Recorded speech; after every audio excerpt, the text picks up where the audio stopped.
Matod pa sa mga protestante, sayop kuno ang gitudlo sa Katoliko nga si Birhen Maria gipanamkon nga walay sala.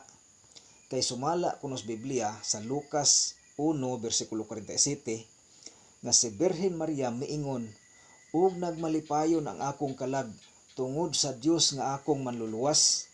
Ug moingon dayon ang mga protestante nga si Maria tao lamang ug naa siya'y manluluwas, busa naa siya'y sala.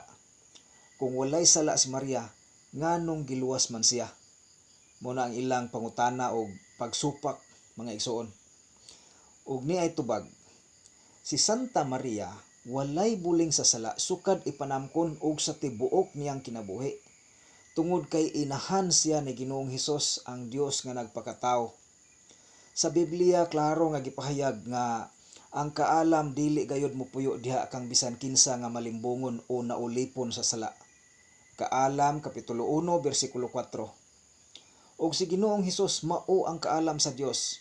Unang Korinto kapitulo 1 bersikulo 24. Busa si Santa Maria walay buling sa sala sa tibuok niyang kinabuhi tungod kay nipuyo diha sa iyang sabakan ang kaalam nga mao si Ginoong Hesus. Si Santa Maria giluwas ng daan sa sala apan nahitabo kini sa wala pa siya ipanamkon. Ang grasya sa kaluwasan nga naangkon ni Santa Maria mao ang gitawag og preventive grace or preventive salvation. Ang preventive grace mao ang grasya sa kaluwasan sa sala nga maangkon ang daan sa tao sa wala pa siya ipanamkon.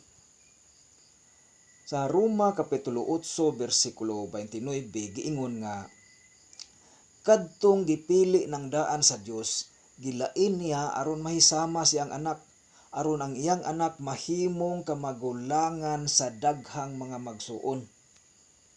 Busa si Santa Maria gipanalipdan ang daan sa Dios batok sa sala nga panulundon. Roma kapitulo 8 bersikulo 29. Tungod kay himuon man siyang inahan sa anak sa Dios nga ipadala dinhi sa kalibutan aron pagluwas sa katawhan.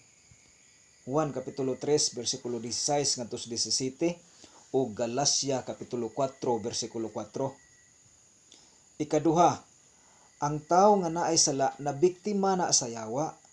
Busa bakikaw kaayong hunaon-naon nga ang anak sa Dios magpakatao sa usa ka babay nga nabiktima sa yawa. Di ba? Gamiton pud unta ang common sense. Busa si Santa Maria wala gyud buling sa sala. Tungod kay gihimo siya sa Dios nga inahan siyang anak nga mianhi aron pagbuntog sa sala. Hinaot po unta nga makuhaan ni og pagtulun-an sa tanan nga magtan-aw niini nga video. Ilabi na gyud niini mga protestante nga nagsupak-supak niining pagtulun-ana apan wala makasabot sa buot ipasabot niini nga pagtulun-an. God bless mga igsoon.